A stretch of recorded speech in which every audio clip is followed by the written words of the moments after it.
Power Shop. As always, I'm Jeff. We're back on tearing down the 305 Chevy V8. We're going to get the rods, pistons, crank out, get everything tore apart, and then it's going to get ready to go to the machine shop to be bored, honed, cleaned, the whole deal. So we're going to work on getting these rods and pistons out today.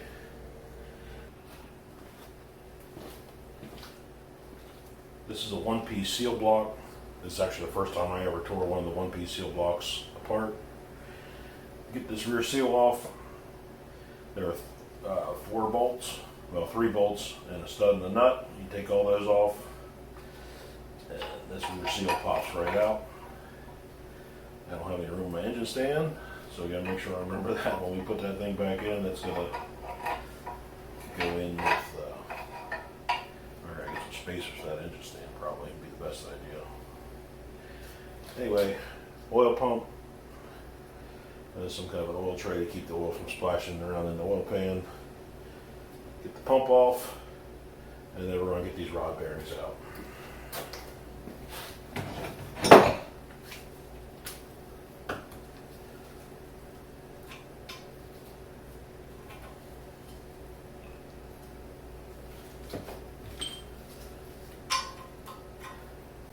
Looks like we got 3 9/16ths.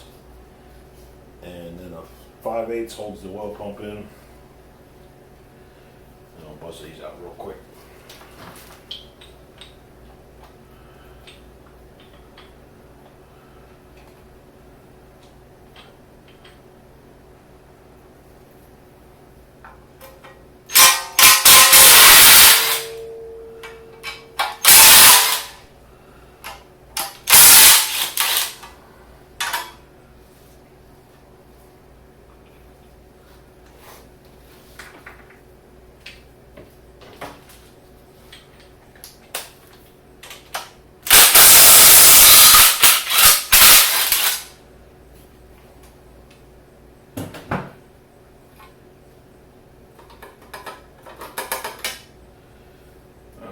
There's the tray. That's the oil pump bolt.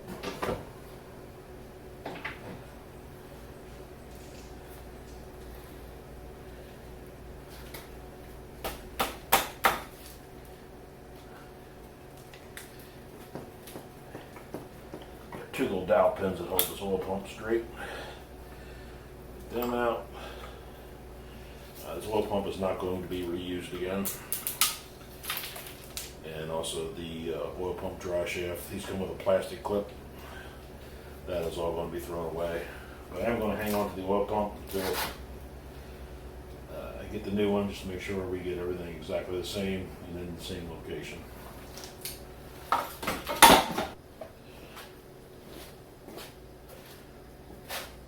Number 1 and 2 cylinders I have pretty much straight up. These are 9/16. We'll buzz these off.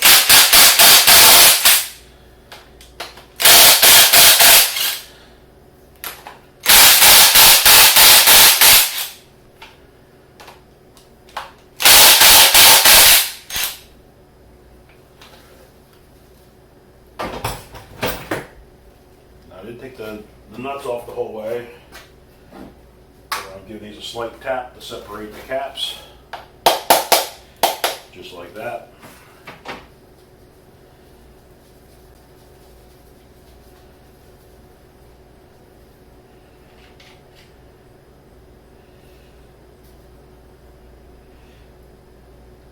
Get the cap and the bearing stuck down here. We'll get that one pushed off. Everything looks good there. Take the hammer, put on the bolt, and tap that right out. There we go. There's number 1 piston. The rod bearings look great in this one anyway, so far. Thing's got 200 and I believe they said 275,000 miles on it. These things are perfect. Even I didn't get it on video, but even when I remove the cam, candle the way it's ever been ran. So pretty amazing for an engine this old. I'm going to go ahead and get the rest of these out. Same deal on all of them.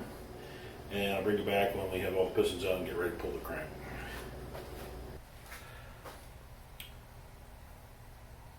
Rods and pistons are all out.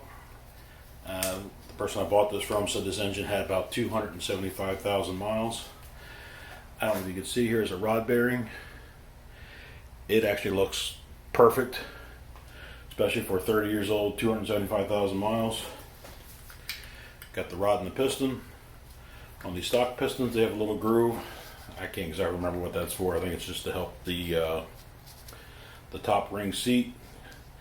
But that groove actually goes to the front, points to the front of the block on each cylinder. But other than that, there's your rod and piston. Next step is to get the main caps off, and we'll get the crankshaft out of here, and it'll be just about ready to go to machine shop.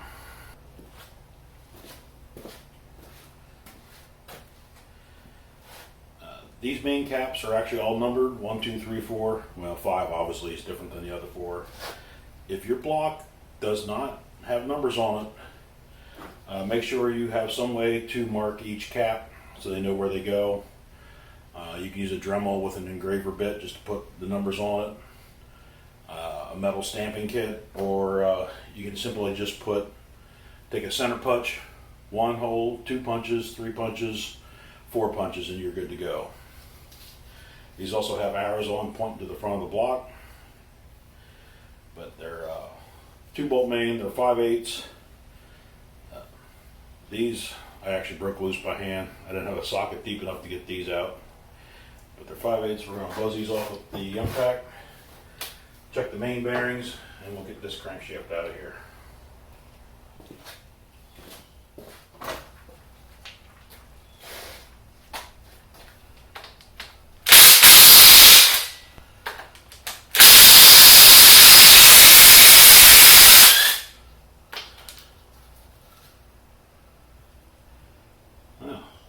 Sludge there, that's nice.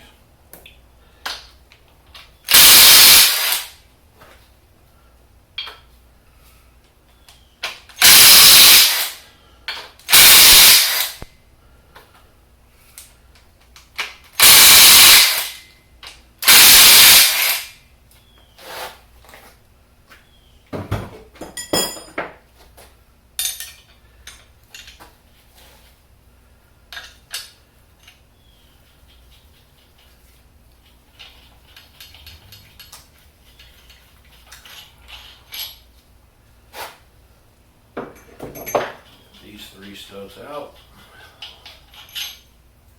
Give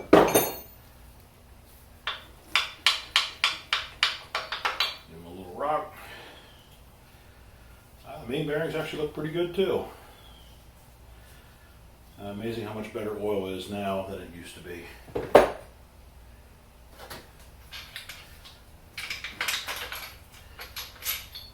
Front cap. Looks like I had one little piece of debris go through there. Not bad by any means.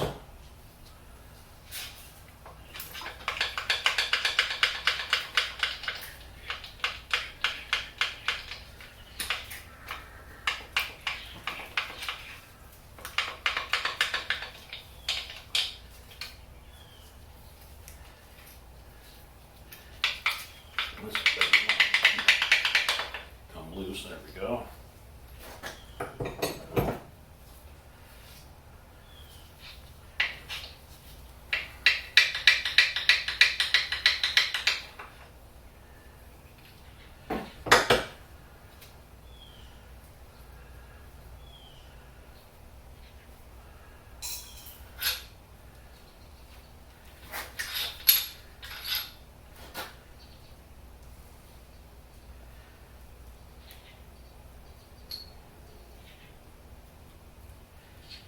Look into this. This one actually might go into the water jacket. It's got like some kind of silicone or something on it.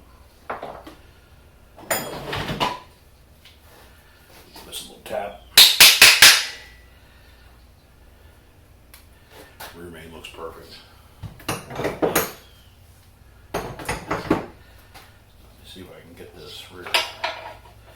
seal out of the way. We'll lift this crank out.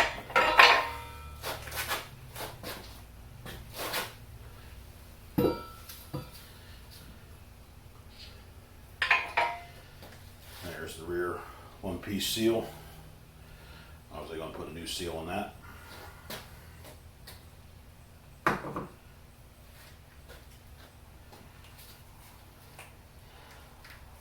Top half of the bearings look perfect. This thing probably actually really didn't even need rebuilt, but you know, 275,000 miles. The biggest problem with this engine is, you know, in the mid 90s or whenever they decided to switch, GM switched to the orange Dex Cool, the stuff was kind of crap, and the water jackets are all sludged up. So we'll get all the plugs out, and we'll get this to the machine shop and have the tank cooked, or the block cooked in the hot tank. That'll clean all that up. We'll be ready to go. So that's pretty much it for that one. I'm going to get this ready to get off the stand, take it to the machine shop, and we'll be back when we're ready to assemble some more stuff.